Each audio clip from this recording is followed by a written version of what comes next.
बन रहा है आपका, ठीक है ना।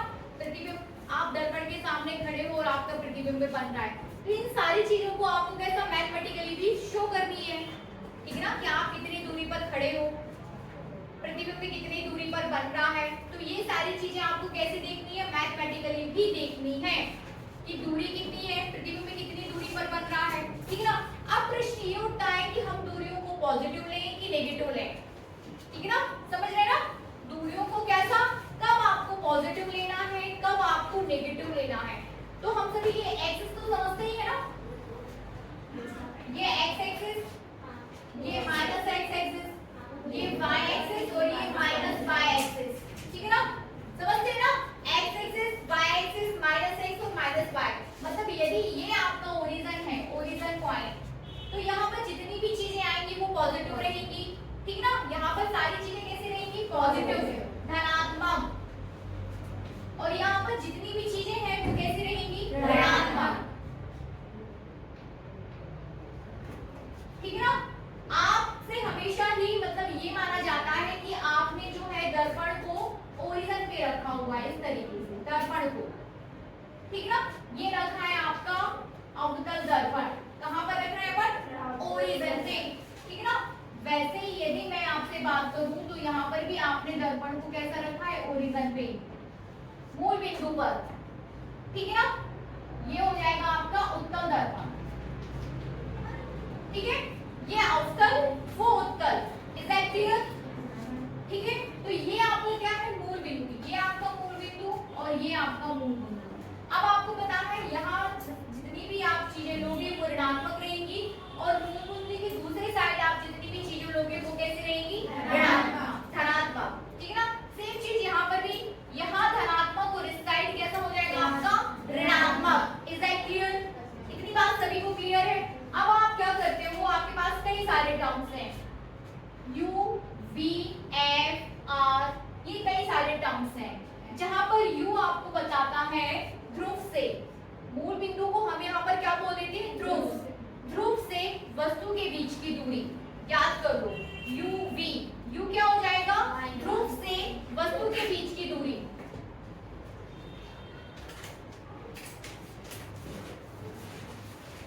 वस्तु के बीच की दूरी। v आपको क्या दिखाता है, ध्रुव से प्रतिबिंब के बीच की दूरी। v आपको क्या बताएगा, ध्रुव से प्रतिबिंब के बीच की दूरी, ठीक है ना। f और r आप समझते ही हो कि f क्या है और r क्या है। f फोकस दूरी है और r यहाँ पर r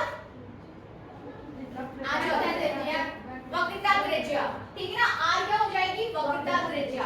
अब यहाँ देखिए, हमेशा ही वस्तु को आप कहाँ रखते हो, दर्पण के सामने रखते हैं ना।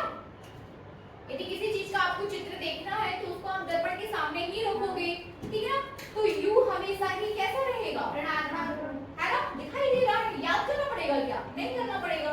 आपको पता है कि इस साइड जितनी भी चीजें हैं वो ऋणात्मक है और इधर जितनी भी चीजें हैं वो कैसी है, धनात्मक। तो चाहे उत्तल हो या अवतल, आप वस्तु को हमेशा ही दर्पण के सामने रखोगे और सामने आपका कैसा है, ऋणात्मक, यहाँ पर भी ऋणात्मक और यहाँ पर भी ऋणात्मक। मतलब u जिसे आप ध्रुव से वस्तु के बीच की दूरी कह रहे हो, वो u हमेशा ही आपका, चाहे उत्तल की बात करो चाहे अवतल की बात करो, हमेशा ही कैसा रहता है, ऋणात्मक बनेगा हमेशा। अब v, v कैसा रहेगा, v डिपेंड करेगा प्रतिबिंब में कहाँ बन रहा है, ठीक है ना। डिपेंड करेगा कि प्रतिबिंब जो है आपकी इमेज कहाँ बन रही है, ध्रुव के पीछे बन रही है कि ध्रुव के पहले बन रही है। यदि प्रतिबिंब आपका इसी साइड बन रहा है, इधर इसी साइड बन रहा है, तो v आपका धनात्मक हो जाएगा, है कि नहीं। और यदि प्रतिबिंब दर्पण के पीछे बन रहा है, इधर इस साइड, तो कैसा हो जाएगा, ऋणात्मक। इट मींस सीधे सीधा है कि u हमेशा ऋणात्मक रहेगा, v डिपेंड करेगा कि v या फिर इमेज कहाँ बन रही है, समझ आया। u हमेशा ही ऋणात्मक दिखाई दे रहा है अपन को, u हमेशा ही ऋणात्मक होता है। कुछ पॉइंट्स अपन यहाँ पे नोट कर सकते हैं, 4 पॉइंट नोट करिए। ये इतना क्लियर है आपको, ठीक है ना। अब बात करें, आपतित किरण हमेशा ही ऋणात्मक होगी, है कि नहीं, नोट करिए।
की फोकस दूरी f सदैव ऋणात्मक होती है। ठीक है ना, कैसी होती है? f सदैव ऋणात्मक। और उत्तल दर्पण की फोकस दूरी f और उत्तल दर्पण की फोकस दूरी f सदैव धनात्मक होती है। कैसी रहेगी? धनात्मक। अब वो देखो क्यों। यहां देखिए फोकस दूरी क्या होता है? फोकस दूरी मुख्य अक्ष के समांतर समांतरित किरणें परावर्तन या अपवर्तन के पश्चात जिस बिंदु पर जाकर मिलती है उसे हम उसका फोकस बिंदु कहते हैं। फोकस बिंदु और ध्रुव के बीच की दूरी फोकस दूरी कहलाती है। तो जब इस पर किरणें मिलती है ना, इस पे, तो दर्पण के पीछे जाके मिलती हैं, यहाँ कहीं जाके मिलती है, तो इसका फोकस बिंदु ही पीछे साइड रहता है। इसका हमेशा कैसा रहता है? सामने। और इसका कैसा हो जाता है? पीछे जाके मिलती है किरणें। तो यहाँ पर फोकस दूरी धनात्मक और यहाँ पर फोकस दूरी ऋणात्मक हो जाती है। Is that clear? चलिए नेक्स्ट पॉइंट। आभासी प्रतिबिंब सदैव दर्पण के पीछे बनता है।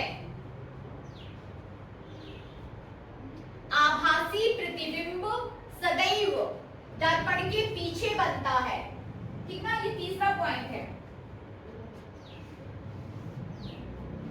आभासी प्रतिबिंब सदैव दर्पण के पीछे बनता है।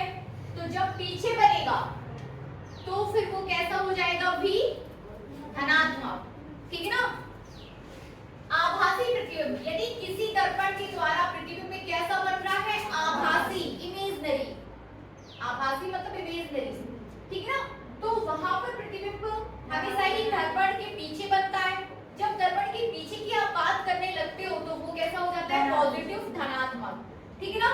तो लिखिए आभासी प्रतिबिंब सदैव दर्पण के पीछे बनता है, अतः दर्पण की ध्रुव से आभासी प्रतिबिंब की दूरी v, आभासी प्रतिबिंब की दूरी v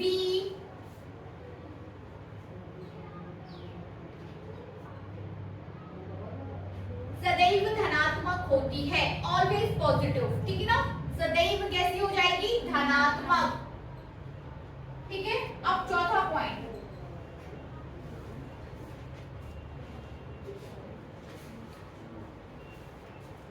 अवतल दर्पण की वक्रता त्रिज्या r। ठीक है।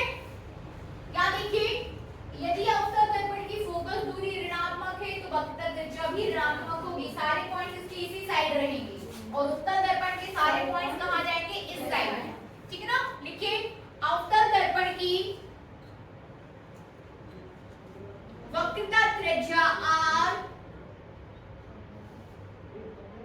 ऋणात्मक तथा उत्तल दर्पण की वक्रता त्रिज्या r सदैव धनात्मक होती है। बनेगा? ये पॉइंट जो है धनात्मक ऋणात्मक की खाली स्थान में आपसे पूछे जा सकते हैं। आपसे बोल दिया जाए अवतल दर्पण की फोकस दूरी डैश होती है, तब आपको वहां पर ये बताना है कि धनात्मक की ऋणात्मक। उत्तल दर्पण की वक्रता त्रिज्या r खाली स्थान होती है, तब आपको वहां पर क्या बताना है कि धनात्मक है कि ऋणात्मक है। ठीक है ना। छोटे छोटे क्वेश्चंस हैं जो आपको बनना चाहिए। ठीक है ना। यदि उसको आप समझ जाओगे तो आपसे बन जाएगा, याद करोगे तो भूल जाओगे। तो समझ जाओ कि उत्तल दर्पण की सारी चीजें आपकी साइड होती है धनात्मक और इसके इसी साइड ऋणात्मक, उसके सामने होती हैं। F और R अवतल दर्पण के सामने होता है। बनेगा?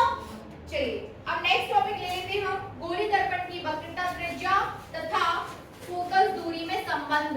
हेडिंग दीजिए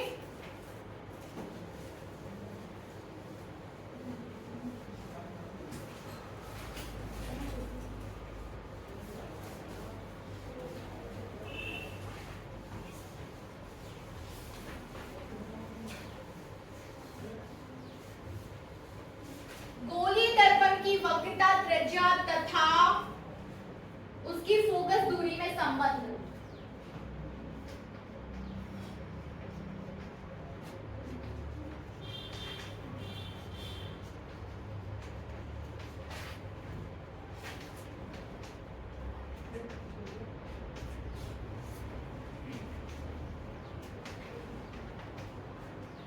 ठीक है ना। गोली दर्पण की वक्रता, त्रिज्या तथा उसकी फोकस दूरी में संबंध। अब आपका गोली दर्पण दो प्रकार का है, एक अवतल दर्पण और दूसरा क्या है, उत्तल। ठीक है ना। तो आपको अवतल दर्पण के लिए भी करना है और उत्तल के लिए भी करना है। कभी कभी प्रश्न आपसे परीक्षा में पूछ लिया जाता है कि अवतल दर्पण, वैसे तो सीधा सीधा पूछ लिया जाता है कि वक्रता त्रिज्या r तथा फोकस दूरी f में संबंध स्थापित कीजिए, तो दोनों में से कोई एक आप वहां पे कर सकते हो। ठीक है ना। अलग अलग है, चित्र अलग अलग हो जाता है, डेरिवेशन लगभग सेम ही जाता है, लेकिन चित्र थोड़ा अलग अलग हो जाता है। जैसे अभी आपको क्या करना है, आप अवतल दर्पण के लिए करोगे तो आप चित्र में क्या लोगे, अवतल दर्पण, तो उत्तल लगाओगे तो उत्तल ले लेना। ठीक है ना, समझ रहे हैं ना, मतलब कोई एक कर सकते हो, कोई एक। और यदि पूछ लिया जाए कि अवतल के लिए करना है तो फिर आपको अवतल ही बनाना है। ठीक है, तो यह आपने बना लिया अवतल दर्पण। ठीक है ना, इसका बिंदु ले लो और यहाँ पर खींच दो इसका ये मुख्य अक्ष। ठीक है ना, ये हमें किस किस में संबंध स्थापित करना है, r और f में। इट मींस वक्रता, त्रिज्या तथा फोकस दूरी में। ठीक है, किस तरीके से करेंगे, आप एक किरण लेके आओगे मुख्य अक्ष के समांतर और परावर्तन और अपवर्तन के पश्चात कहां से लेके जाएगी, वो फोकस से होती हुई जाएगी। ठीक है ना, डाल दीजिए एक किरण। ये किरण आपकी कहां से जा रही है, मुख्य अक्ष के समांतर और परावर्तन या अपवर्तन के पश्चात यहां से होके जा रही, तो ये हो जाएगा इसका ये F, फोकस बिंदु। ठीक है ना, बिंदु को F से डिनोट कर दो और दूरी को F, फोकस बिंदु। ठीक है ना, फिर क्या करना है, एक आप किरण लेके जाइए C से। नियम क्या है, यदि कोई किरण C से होते हुए जाती है तो कहां से लौटती है, वापस C से। वेरी गुड, तो C से जाएगी तो C से ही वापस लौट आएगी। ठीक है ना, ये चित्र यहाँ पर आपको बना देना है। ठीक है ना, क्या सिद्ध कर रहे हैं आप, और r के बीच संबंध, f और r के बीच संबंध। तो ये चित्र आपका यहाँ पे हो जाएगा, मुख्य अक्ष के समांतर किरण फोकस से होके जाएगी और C से होती, वक्रता केंद्र से होती हुई जो किरण रहेगी वो वक्रता केंद्र से ही वापस लौट आएगी। ठीक है ना, इन किरणों को आप नाम दे सकते हो A B C B और D F, दे दीजिए यहाँ पर।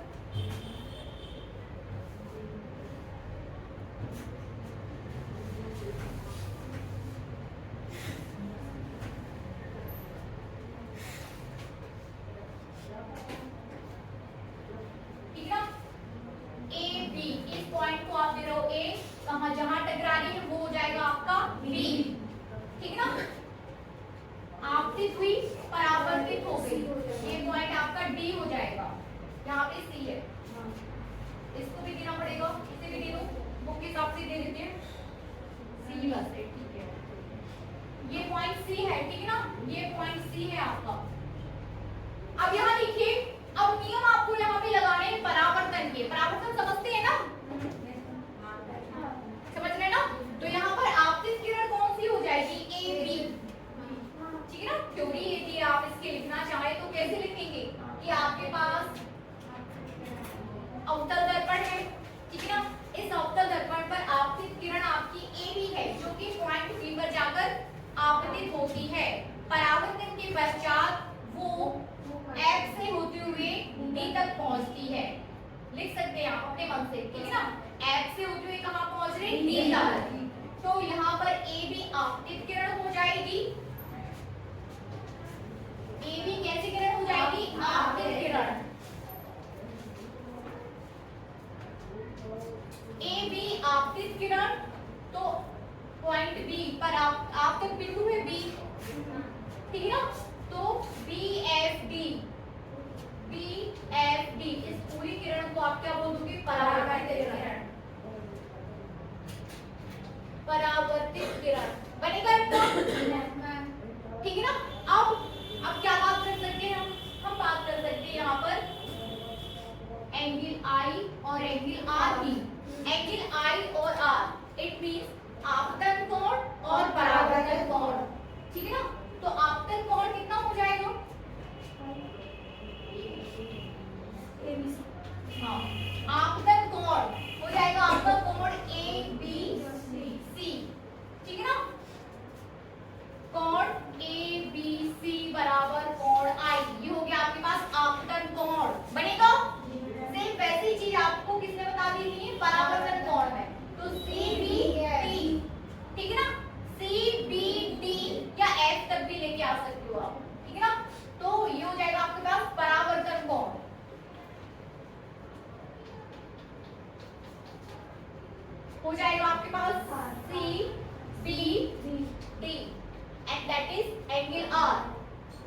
क्लियर बनेगा?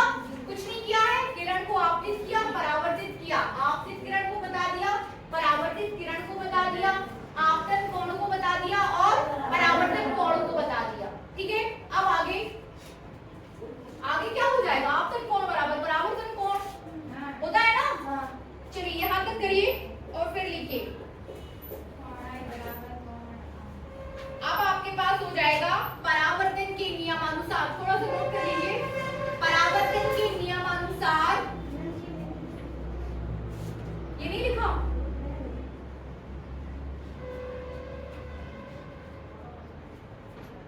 परावर्तन के नियमानुसार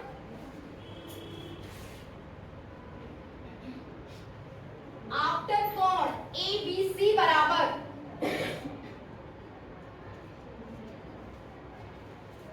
परावर्तन कोण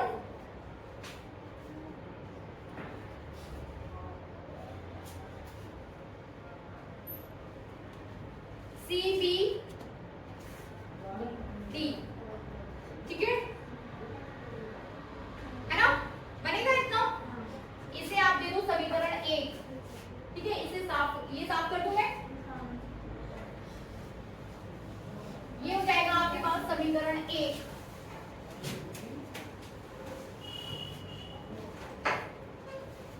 तो एंगल ABC बराबर एंगल आपका हो जाएगा CBD।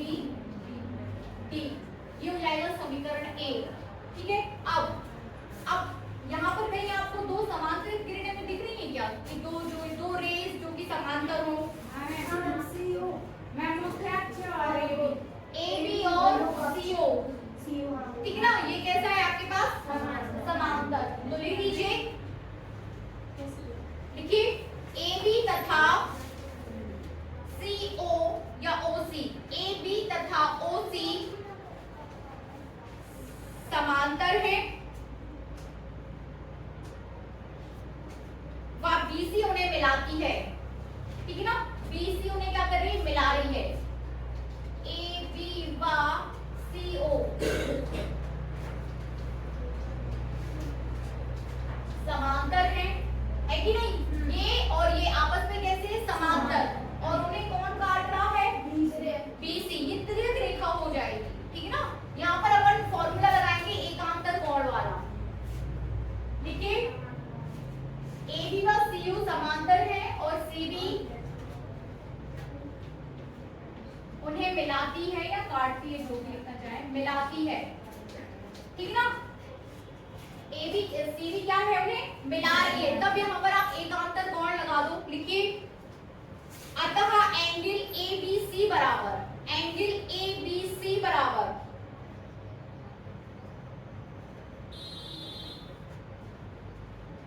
एंगल BCO हो जाएगा। ये angle is equal to this angle. अपन पढ़ चुके हैं ना कक्षा 9 और 10 में, दो समांतर रेखाएं, उसको यदि कोई रेखा तिर्यक रेखा काट दे तो उनके एकांतर कोण कैसे बराबर हो जाते हैं? समांतर एकांतर कोण कैसे हो जाते हैं? बराबर हो जाते हैं। होते हैं ना? समान होती है। बुझाएं कैसे? बुझाएं कहाँ? हम भाव में पढ़ाते हैं, अगर समान कोण हो तो समान हो जाए। ठीक है ना? तो एकांतर कोण कैसे हो जाएंगे? बराबर। एकांतर कोण, तो एंगल कौन कौन सा बराबर पे आ रहा? एंगल ABC बराबर BCO। समीकरण 2। BCD भाई this angle is equivalent to this angle. It means angle I के बराबर हो गया ये वाला। ठीक है ना? कितने के बराबर हो गया? I के। हो गया ना? मतलब यदि इस एंगल का मान I है तो इस एंगल को भी आप क्या बोल सकते हो? I बोल सकते हैं ना? I। यदि ये इसके बराबर है, ये इसके बराबर है, तो ये और ये बराबर हो जाएंगे। होंगे कि नहीं? ऐसी मैथ्स अपन को यहाँ पे ट्रिग्नोमेट्री लगानी पड़ेगी। ठीक है ना? आकृतियों वाली गणित। हो गया ना? चलिए आगे करिए इसको। तो ये हो जाएगा आपके पास समीकरण 2। अब लिखिए समीकरण 1 व 2 से व 2 से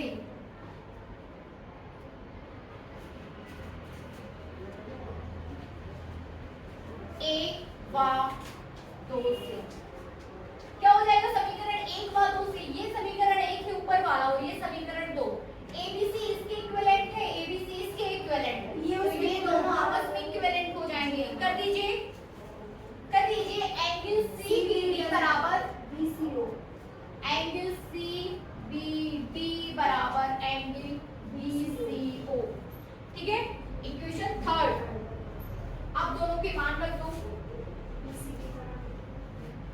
रख दीजिए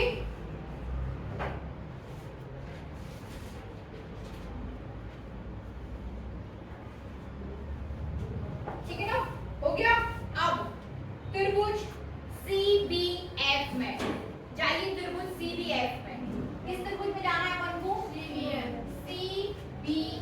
में ठीक है ना त्रिभुज CBF में इस त्रिभुज CBF का ये एंगल और ये एंगल आपस में बराबर है कि नहीं तो जब दो एंगल बराबर हो तब क्या गणित लगती है वहां पर दो एंगल्स बराबर है तो वो कैसा हो जाता है कि नहीं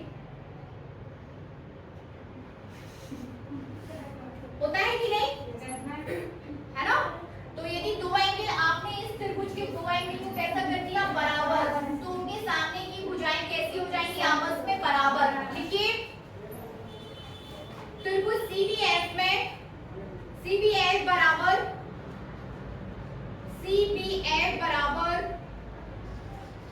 एंगल BCF ठीक है ना CBF बराबर एंगल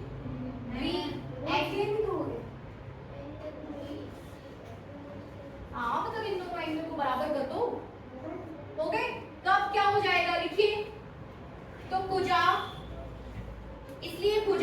ऐसे इसलिए वाला चिन्ह लगाइए BF बराबर क्या हो जाएगा BF बराबर उनके सामने की भुजाओं को बराबर कर दो BF बराबर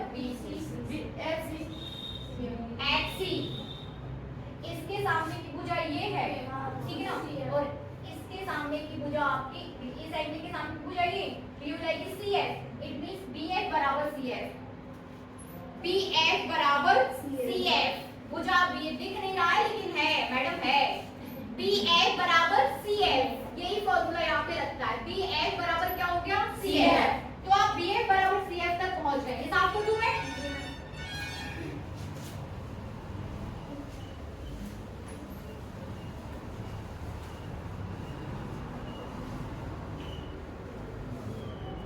ठीक है ना कहां तक पहुंच गए BF बराबर CF BF बराबर CF भुजा BF बराबर CF अब क्या गणित लगाया जा सकता है आपको ये चाहिए CF और FO चाहिए ताकि इतने को आप R बोल सको और इतने को आप क्या बोल सको F स्मॉल f इसे को आप क्या बोल सको R ठीक है ना तो BF बराबर CF देखिए आगे करिए इसको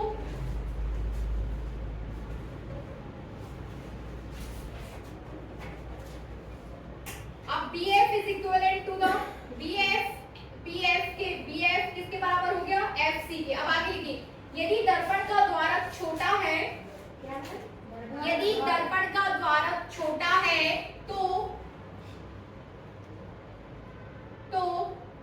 बिंदु B को B मतलब ये इस B को O के इक्विवेलेंट माना जा सकता है लिखिए B को दर्पण की ध्रुव O के निकट माना जा सकता है तब BF किसकी इक्विवेलेंट हो जाएगा OF के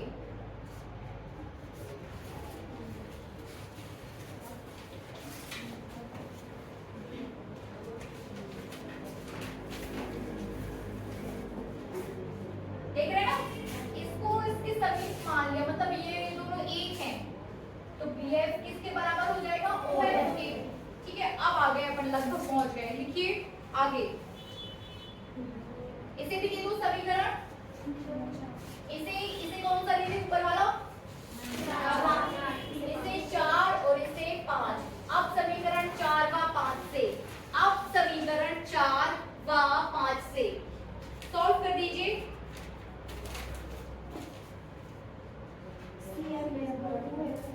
नहीं रुको अभी, समीकरण 4 और 5 को जोड़ दो ना, जोड़ दीजिए। समीकरण 4 और 5 को आपको क्या करना है, ऐड करना है। लिखिए समीकरण 4 व 5 को जोड़ने पर, जोड़ दीजिए तो क्या आ जाएगा, bf plus bf equal to cf plus fo या OF, ठीक है ना, cf प्लस OF जोड़ दो bf, कहाँ पर bf, ये आपका bf प्लस bf कितना हो जाएगा, 2bf bf नहीं है तो OF आना चाहिए था। BF को आपने किसके इक्विवेलेंट माना था, OF के माना था ना, BF equivalent to the OF, तो OF करना चाहिए आपको, OF plus OF equals to CF plus OF। अब सही है क्यों भाई, BF OF के इक्विवेलेंट है तो उसके बाद लिखने के बाद फिर जोड़ना चाहिए था, ठीक है ना। या फिर इतना लिखने के बाद आप लिख सकते हो कि समीकरण 5 से, समीकरण 5 से BF बराबर OF, तो OF अब आ गया आपका OF को आप क्या लिख सकते हो, OF क्या है, OF आपकी फोकस दूरी है ना, ये OF, ठीक है ना, ये OF क्या है आपका फोकस दूरी, तो F इसको भी F मानोगे, CF प्लस FO ये बन जाएगा आपका R, बनेगा ना, CF प्लस FO हो जाएगा OC, ठीक है ना, ये पूरा कितना हो जाएगा OC, और OC को कितना लिख सकते हैं R, तो R बराबर क्या आ गया आपका 2 है, यही सिद्ध करना, R बराबर क्या, ये तो हमने बोला नहीं कि गाय कितना लड़ते हैं आप लोग, यहाँ पे ग्रुपिंग बहुत है इस क्लास में, 11th के बच्चे एक रहते हैं, एक बस कम हो रही है, ठीक है, तो ये हो जाएगा R इक्वल्स टू 2f। अब आपने सिद्ध कर दिया कि जो है वक्रता त्रिज्या फोकस दूरी की दुगनी होती है, बहुत टफ कुछ भी नहीं है, सिर्फ आपको चित्र बना लेना है, फिर से देखिए रिवाइज करते हैं इसको, बहुत टफ बिल्कुल नहीं है। दो कॉन्सेप्ट लग रहे हैं आपके, फर्स्ट की चित्र बना लो, चित्र कैसा कि समांतर जाएगी तो फोकस से वापस आ जाएगी, ठीक है ना, और यहाँ से जाएगी तो यही वापस आ जाएगी। इतना काम करने के बाद I और R बता दो कि आपतन कोण क्या हो जाएगा और परावर्तन कोण क्या है, आपको पता है I इक्वल्स टू R, ठीक है। दूसरी चीज फिर आपको क्या बताना है, समांतरित किरणें, ये किरण और ये किरण कैसी आपस में समांतर है, एकांतर कोण बना दो, तो एकांतर कोण एक ये बन रहा है, दूसरा ये यहाँ पर, तो यदि ये I है तो ये भी I है, ठीक है ना। फिर ये दोनों आपस में बराबर थे तो इन दोनों को आपस में बराबर कर दो, ठीक है ना। फिर उनकी भुजाएं बराबर कर दो, अब ये पूरा त्रिभुज ले लोगे आप, देखिए त्रिभुज सिर्फ एक ही जगह बन रहा है, यदि आप त्रिभुज की बात करें तो पूरे चित्र में एक ही जगह त्रिभुज बनना है और वो क्या है CFB, बीचों बीच देखा जाए तो यहाँ पर भी बन रहा है, उसको मत देखिए, CFB, ठीक है ना, CFB, उसके एंगल्स बता दो कौन कौन से बराबर है, फिर वो दो भुजाएं बता दो कि वो दोनों बराबर में है, ठीक है ना। फिर थोड़ा सा और आगे लेके आइए, सिद्ध कर दीजिए, है ना, प्रैक्टिस करोगे तो आ जाएगा। तो ये तो हुआ उत्तल दर्पण के लिए, सेम चीज अवतल के लिए क्या पढ़ने, सेम चीज उत्तल के लिए करना है, ठीक है ना, वो आपको करना है, होमवर्क समझ लीजिए उसे। अब हेड कीजिए गोलीय दर्पण का सूत्र, फॉर्मूला फॉर स्फेरिकल मिरर, गोलीय दर्पण का सूत्र,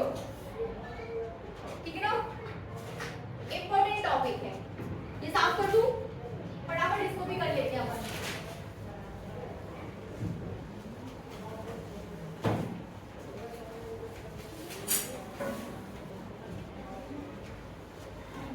जब बार बार आप इन चित्रों की प्रैक्टिस करते हैं ना तो अपने आप ही आ जाता है कि किरण कहाँ जाएगी और कहाँ से वापस आएगी, है ना।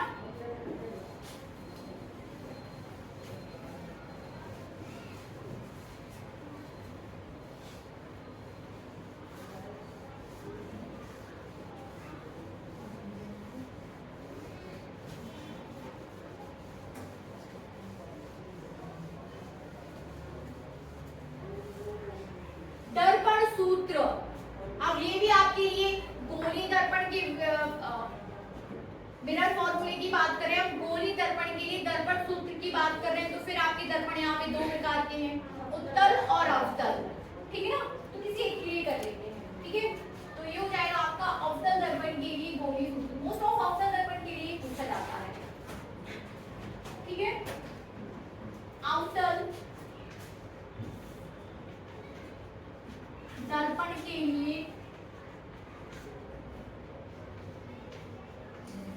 दर्पण सूत्र, अवतल दर्पण के लिए दर्पण सूत्र की अपन बात कर रहे हैं, किसके लिए, है ना। अब दर्पण सूत्र समझ लो पहले। देखिए आपको आज ही मैंने बता दिया है कि U क्या है, V क्या है, R क्या है और F क्या है, ठीक है ना। U V R F, U क्या है, कभी आप बोलते हो ध्रुव के बीच की दूरी, कभी आप बोल रहे हो वस्तु के बीच, वेरी गुड, ध्रुव से वस्तु के बीच की दूरी, वो U से डिनोट कर रहे हैं आप। फिर V क्या हो जाएगा, ध्रुव से पृथ्वी के बीच की दूरी को आप किससे डिनोट कर रहे हो, V से, ठीक है ना। तो U V और F ये संबंध, U V और F में संबंध आपके पास एक संबंध आ जाता है जिसे आप दर्पण सूत्र बोलते हो। वो आता है आपके पास 1/U + 1/V = 1/F। ये है आपके पास दर्पण सूत्र। इस दर्पण सूत्र से आपको पता चल रहा है कि आप यदि दो चीजें दी हैं तो तीसरी चीज आप निकाल सकते हो, ठीक है ना। तो यही है दर्पण सूत्र कि आपने वस्तु को कहाँ रखा है तो प्रतिबिंब कहाँ बनेगा। इस सूत्र की सहायता से आपको पता चल जाता है। ये सूत्र हमें यहाँ पर ड्राइव करना है, ठीक है ना। तो सबसे पहले हम क्या बनाएंगे, चित्र। तो बनाइए चित्र।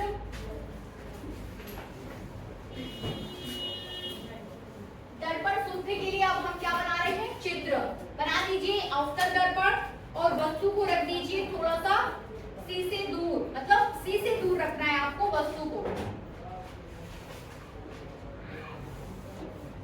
रखिए, ये है आपके पास क्या है, अवतल दर्पण। यहाँ देखिए ये अवतल दर्पण है, ठीक है ना। ये हमने यहाँ पे बना दिया अवतल दर्पण। ये हो गया इसका मुख्य अक्ष। सबसे पहला काम रहता है मुख्य अक्ष को खींचना। एक पॉइंट बीच में लीजिए यहाँ और उससे मुख्य अक्ष खींच दो, ठीक है ना। तीसरे बात आप यहाँ पर F दे दो। अब हम सिद्ध कर चुके हैं कि F और R is just double of F, मतलब वक्रता त्रिज्या F का कैसा रहता है, दुगना। तो लगभग दुगनी दूरी पर लीजिए ये, तो ये ऐसा, इसे सीधे लग रहा है ना दोनों, ठीक है। इधर की इधर रख दो आप एक वस्तु को, ये वस्तु रखिए अपनी, ठीक है। अब नियम क्या है, नियम ये है कि समांतरित किरणें, यदि ये समांतर किरण है तो परावर्तन या अपवर्तन के बाद चाल कहां से जाएगी, F से निकाल दो, ये निकाल दो F से, निकाल दिया ना। Any problem, no problem. अब क्या कर सकते हैं हम, एक किरण आपने कहां से निकाली,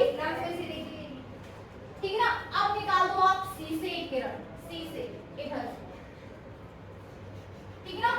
C से निकलने वाली किरण कहां जाएगी, C से जाएगी और यहीं से वापस लौट जाएगी, ठीक है। समझ आ रहा, ये आई और यही वापस लौट गई, दोनों एरो बना दीजिए। हाँ, ये चित्र बन गया आपका, ठीक है। तो परावर्तित किरणें कहाँ मिल रही हैं, इस बिंदु पर, ठीक है ना। परावर्तित किरणें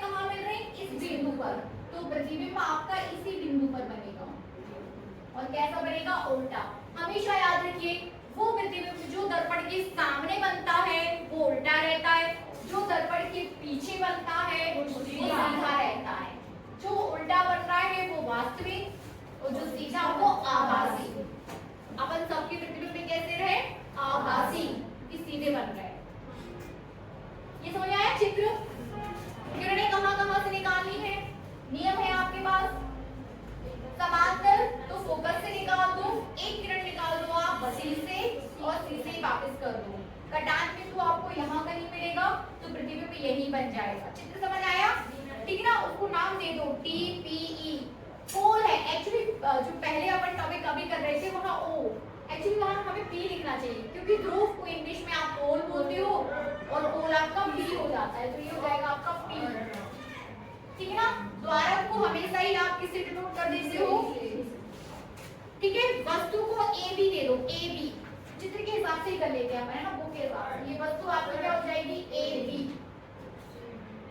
A B, ठीक है ना? फिर A B, ये C हो गया तो यहाँ दे दो क्या? D, ये D, तो ये वाला पॉइंट आपका क्या आ जाएगा? E, है ना?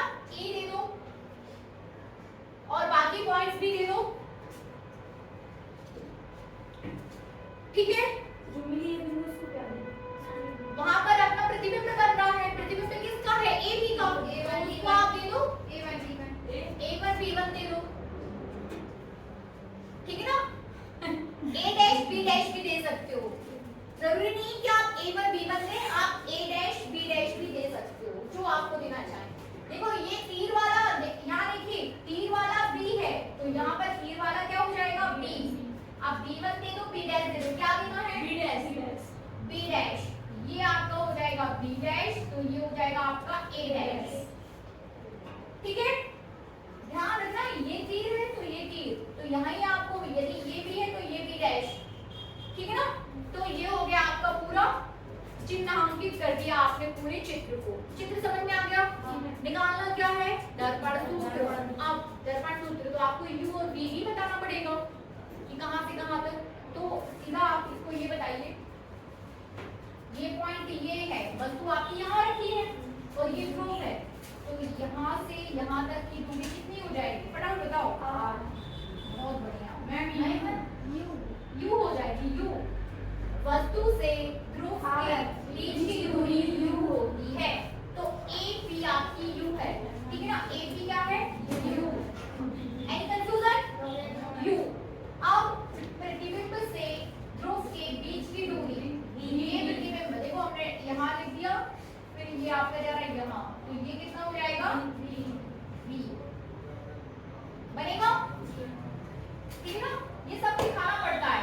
फिर यहाँ इसको स्मॉल f दिखाइए, ये और ये इसके नीचे, ये हो जाएगा आपका स्मॉल f। बिंदु को F से, दूरी को स्मॉल f से डिनोट करते हैं, ये यहाँ से यहाँ तक। अब ये हो जाएगा आपका R।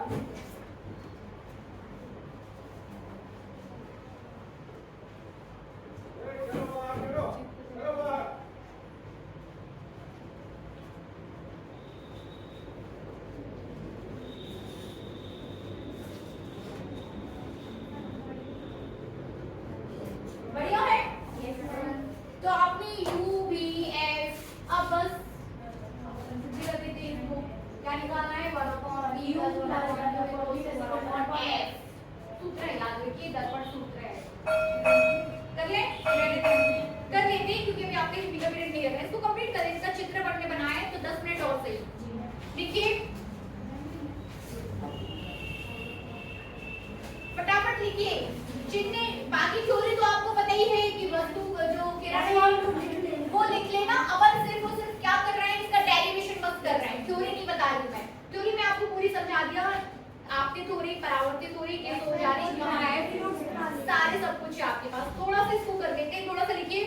चिन्ह परिपाटी के अनुसार दर्पण की ध्रुव से वस्तु की दूरी, चिन्ह परिपाटी के अनुसार दर्पण के ध्रुव से वस्तु की दूरी PA बराबर, ठीक है ना? PA बराबर U, और वो कैसा है? ऋणात्मक है कि नहीं? U कैसा है? ऋणात्मक।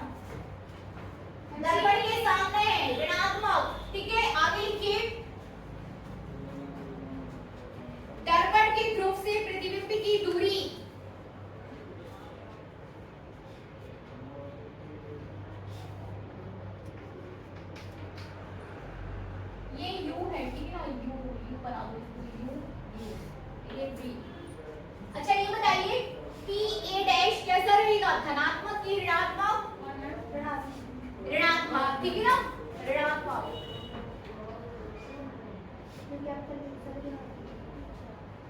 ऋणात्मक पी ए डैश भी आपका कैसा हो जाएगा, ऋणात्मक, ठीक है ना। दर्पण की फोकस दूरी पी एफ, ये हो जाएगा एफ, और ये भी कैसा रहेगा, ऋणात्मक। देखिए कुछ भी आपका दर्पण की दूसरी साइड नहीं जा रहा, सारी चीजें कैसी हैं, ऋणात्मक, ऋणात्मक। आगे अब दर्पण की वक्रता त्रिज्या पीसी बराबर, ये भी आपकी ऋणात्मक रहेगी, पीसी बराबर आर बराबर 2f बराबर ऋणात्मक, ठीक है ना। ये सारी चीजें अब आपके पास यूज्ड हो गई हैं, आपको यूज्ड, आप इसके यूज्ड हो गए, ठीक है ना, आदत हो गई मतलब अपन को इसकी ऋणात्मक धनात्मक देखने की। चलिए आगे अब लगा देते हैं अपन, चूंकि त्रिभुज ACB तथा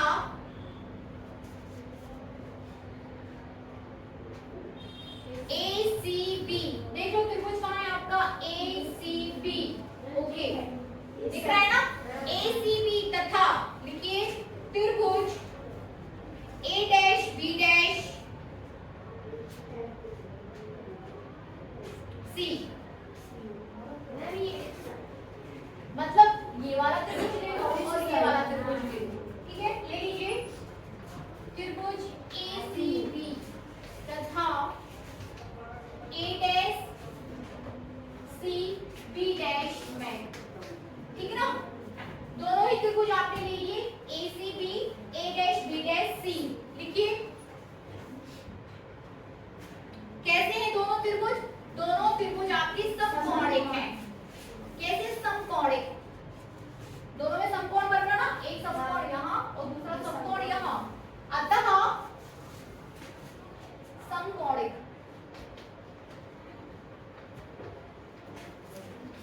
दोनों त्रिभुज आपकी समकोणिक है, अतः क्या हो जाएगा, अतः AB बटे A डैश B डैश बराबर AB बटे मतलब this बटे this and this बटे this, ठीक है ना, तो लिख लीजिए AB बटे A डैश B डैश बराबर आपका आ जाएगा AC, AC ना, हाँ AC बटे A डैश C, समकोणिक त्रिभुज का आपने यहाँ पे नियम लगा दिया। जी सर सुनीति आप बता दी तबीयत ठीक थी,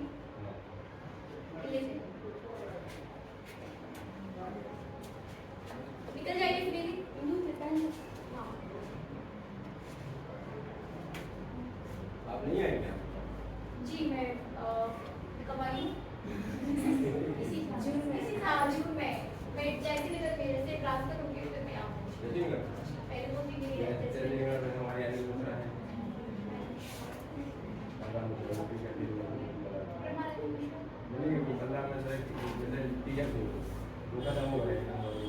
एक्चुअली मेरे नौकरी वो भी मुझे आता है,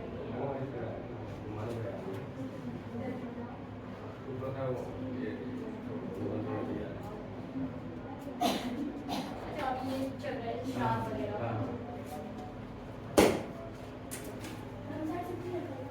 ठीक हो गया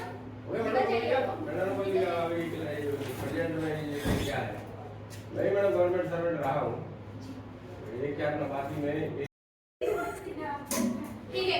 चलिए आगे करते हैं, ये हो गया आपका, ये समझ आया ना, समकोणिक त्रिभुज, त्रिभुजों के नियम लगेंगे यहाँ पर, जितना भी आप यहाँ पर ट्रिग्नोमेट्री देखोगे सब समरूप त्रिभुज के नियम आप पढ़ चुके हैं ना, दिस बटे दिस ये हो जाता है, ठीक है। तो यहाँ पर आपने समरूप त्रिभुज लगभग आपने ये जो कैसा है समकोणिक त्रिभुज है, वहां पर आपने नियम लगा दिया कि इसका ये लंब तो इसका ये आधा तो ये, ठीक है ना, रेशियो में लिखा है अपन ने, इसका मतलब ये दोनों लंबे हैं और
B dash F M D.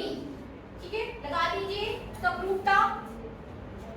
लिखिए अतः एम डी बटे ए डैश बी डैश आएगा ना, एम डी बटे A dash B dash, A dash B dash बराबर में आप क्या ले सकते हो, आप ए डैश एम एफ बटे एम एफ, एम एफ तो एफ ए डैश, ठीक है ना, एम एफ तो F A dash, M F बटे M A dash, F A dash, समीकरण 2। अब यहाँ देखिए, क्योंकि आपको त्रिभुज तो दिखाई दे रहे हैं, लेकिन कभी कभी हमें ये नहीं पता रहता कि हमें किसके बटे किसको लेना है, कंफ्यूज हो जाते हैं, है ना।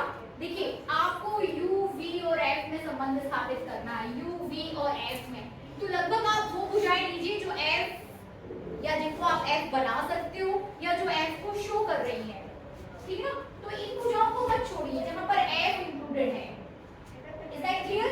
जहां पर f इंक्लूडेड है इन भुजाओं को आपको नहीं छोड़ना है, तो इसको और इसको तो लेना ही है।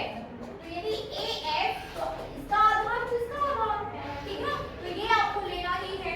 अब आप इमेज की बात करोगे कि आप ये किसकी लंबाई लेंगे, A डैश B डैश आपको बस प्रतिबिंब की लंबाई को बता रहा है, ठीक है ना, तो प्रतिबिंब की लंबाई को भी नहीं आपको छोड़ना है, तो ये इसके बटे ये हो जाएगा, है ना, इसके बटे क्या हो जाएगा, इसकी लंबाई, और इसका आधार तो इसका आधार। सेम वैसी चीज आपने क्या की, इसके बटे ये ले लो तो इसके बटे ये ले लो, लंबाई को लिया आधार को लिया, यहाँ पर भी आपने लंबाई को लिया आधार को लिया, तो इसकी लंबाई और इसका आधार। ऐसे करोगे तो आप भूलोगे नहीं, कंफ्यूज नहीं होगे कि आपको क्या लेना है, ठीक है। तो इस तरीके से आपके क्या बन गए, दो समीकरण बन गए। अब आगे करिए, लेकिन MD बराबर MD, आपका MD कहाँ पर है, ये है MD, किसके इक्विवेलेंट है, ध्यान से देखिए MD, ये भी इसके इक्विवेलेंट है ना, है कि नहीं, तो कर दो। लेकिन MD बराबर, ये साफ कर दूं मैं इस साइड,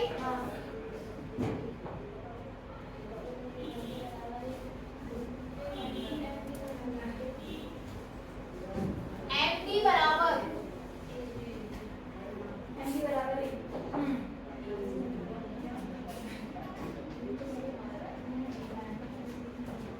MD बराबर आपका हो जाएगा AB, तब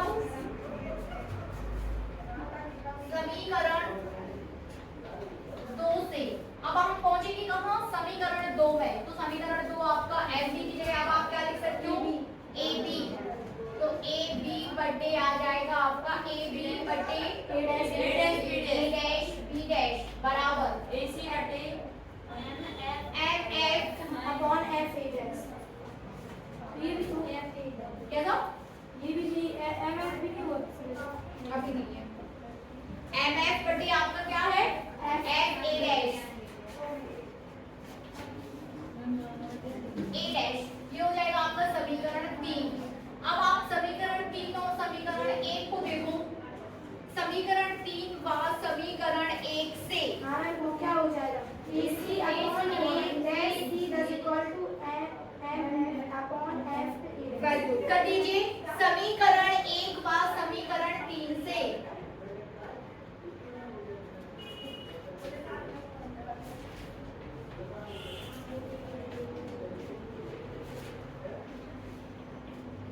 समीकरण 3 से, ठीक है ना, समीकरण 1 व समीकरण 3 से, समीकरण 1 कहाँ है, A, तो आपका ये हो जाएगा, समझ में आ रहा है सभी को, ये और ये बराबर में है, एक बराबर है ना, यहाँ पर भी AB बटे A डैश B डैश, यहाँ पर भी AB बटे A डैश B डैश, तो आपका क्या बन जाएगा MF बटे F A डैश, और यहाँ पर हो जाएगा AC बटे A डैश C डैश, दोनों को बराबर कर दो, लिख लीजिए MF बटे F A डैश बराबर AC बटे हो जाएगा आपका A डैश C डैश, बनेगा। अब आगे करिए, लिखिए यदि बिंदु D व ध्रुव P है यूज। अब ठीक है, यदि बिंदु T ध्रुव P के अति समीप हो, ध्रुव P के अति समीप हो, कॉपी भर गई आपकी? ध्रुव P के अति समीप हो तो किसको किसके समीप कर रहे हैं आप? D को P, ठीक ना? D को P के समीप कर रहे हैं, तब आपके पास D को आपने किसके समीप कर दिया? P के, तो FM बराबर DF हो जाएगा। लिख दीजिए, ये हमें सही करना है आपको। FM बराबर DF, FM बराबर DF।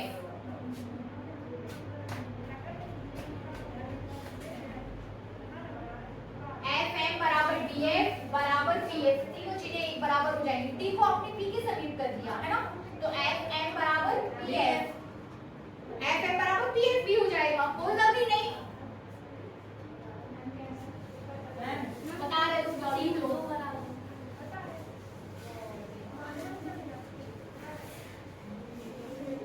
आपसे बोला गया है कि यदि, यहाँ देखिए, यदि D जो है किसके समीप है? P के, तो D की जगह आप P लिख सकते हो सीधा सीधा कि बिंदु D व P एक है, मतलब तो ये निकल रहा ना, कैसे है? एक है, तो D की जगह P लिख सकते हो। D की जगह आप क्या लिख सकते हो? P लिख सकते हैं ना, तो D की जगह आप क्या लिख सकते हो? P, तो PF बराबर, ये सारे पॉइंट आपके कैसे हो गए? बराबर में हो गए, तो PF बराबर भी MF हो जाएगा। हो जाएगा ना, ये सभी पॉइंट्स कहाँ हो गए? एक पे हो गए, एक। समझ आ रहा है कि नहीं? लिख दीजिए, तो फिर लिखिए, तो MF बराबर PF, MF बराबर PF। अब आगे कर दो समीकरण, ये कौन सा है? 4। MF बराबर क्या आ गया आपके पास? PF। समीकरण 4 से, समीकरण 4 से, किससे? 4 से, 4 से लिख दो MF की जगह कितना? PF। ये जो कोई दिक्कत नहीं है आपको, आप ये जो MF ले रहे थे ना, इधर आ गया थोड़ा, लगभग बराबर है, मतलब आपसे बोला जा रहा है कि MF को PF बराबर है, ठीक है ना? M और PF कैसे हैं? बराबर, ठीक है ना? तो लिख दीजिए, अब MF की जगह कितना लिखना है आपको? PF करिए, बताइए कितना आया? PF बटे F डैश A डैश, लिख दीजिए, PF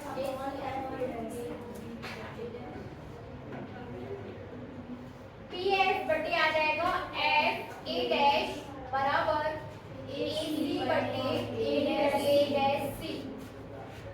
अब आप फाइनली पहुंच गए हो, अब रख दो सबके मान। AC कितना लिख सकते हो? AC कहाँ पर है आपका? AC, ये है पूरा AC, AC ये है AC। AC कितना हो जाएगा? AC, AC आपका हो जाएगा AP माइनस CP, होगा? ये साफ कर दूं मैं तो?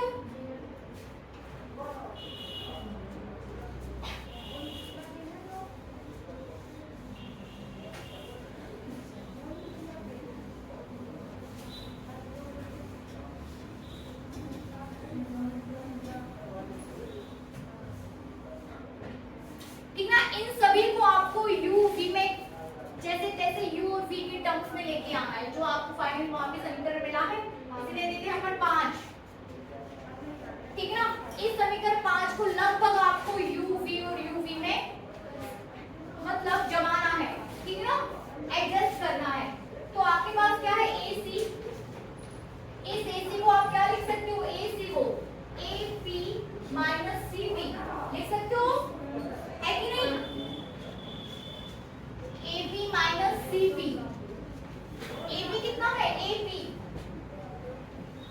U, AP कितना है? U, और CP कितना है? CP, VP R है, ठीक है ना? CP क्या है आपका? R।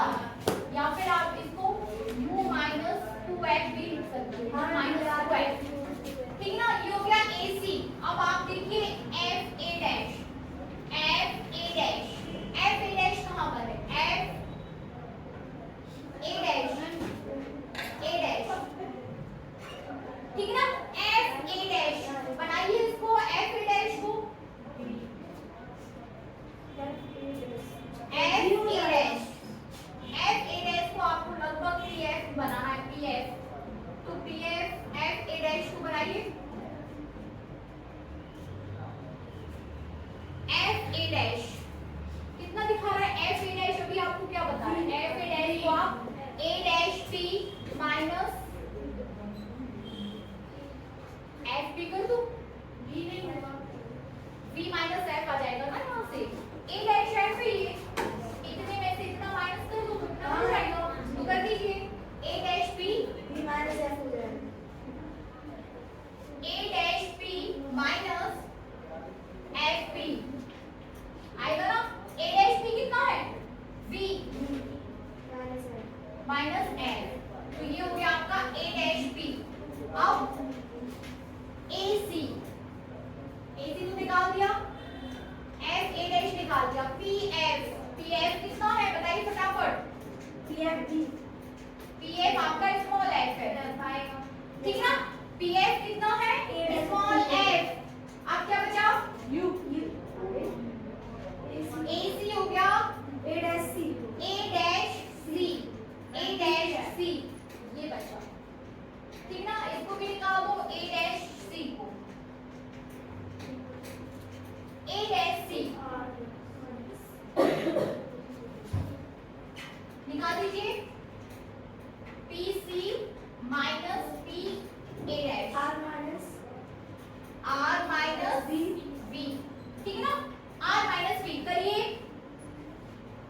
ए डैश सी है आपके पास ये, ठीक है ना। तो ए डैश सी को C P minus A dash P, A dash P, C P कितना है R minus A dash P को आप कितना लिख सकते हो बी, 2f माइनस बी।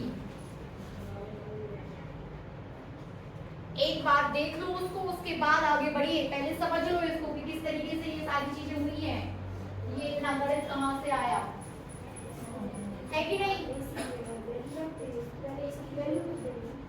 सबकी वैल्यू रख दो, सबको सॉल्व कर दो।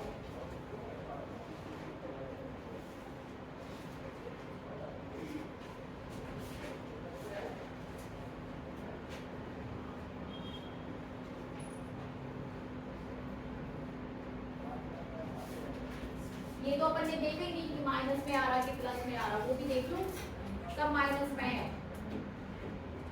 ठीक है ना। u तो माइनस u, r तो माइनस r है, तो सब लिखना था, तो कोई दिक्कत नहीं है, सब माइनस में ही है। u की जगह माइनस u है, प्लस हो जाएगा, ये माइनस u है, प्लस हो जाएगा, ये माइनस b, ये आपका प्लस हो जाएगा, ठीक है ना। सारी चीजों की वैल्यूज पुट कर दो और सॉल्व कर दो, और फिर बताइए कि कितना आया। आपको इसको पूरा लेके जाना है कहाँ तक, हाँ ma'am f upon b minus f बराबर 2 minus 2f upon 2f minus,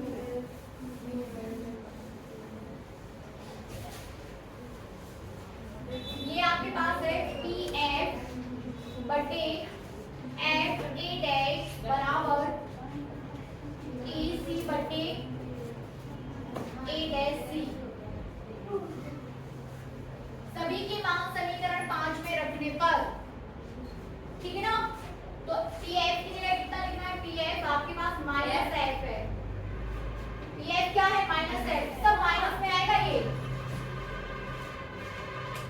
चिन्ह परिपाटी के अनुसार minus F, F dash A dash कहां पर है, एफ डैश ए डैश ये है, ये माइनस बी और ये माइनस एफ, तो minus B minus F, minus B minus plus f, हाँ ठीक है, माइनस माइनस एफ, ठीक है, बराबर ए सी कहां पर है, ये है, ये ए सी आपका माइनस यू माइनस आर, ठीक है ना। ये हो जाएगा minus U minus minus R, A dash C ये है minus R minus minus b, minus B. अब इसको सॉल्व कर दो, कर लीजिए सॉल्व, तो माइनस एफ बटे माइनस बी प्लस एफ बराबर माइनस यू प्लस आर बटे माइनस आर प्लस बी। त्रिया गुणा कर दो, सॉल्व कर दो, फटाफट बताइए कितना आया, त्रिया गुणा करिए और सॉल्व करिए।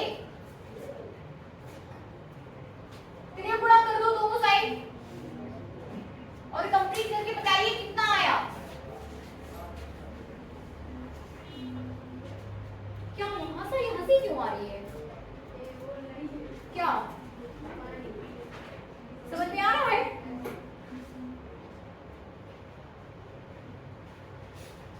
इतना आसान नहीं है चीजें, ठीक है? बन जाएगा ना? पूरा हो गया है, बस आपको इसको सॉल्व कर देना है क्रिया गुणा करके।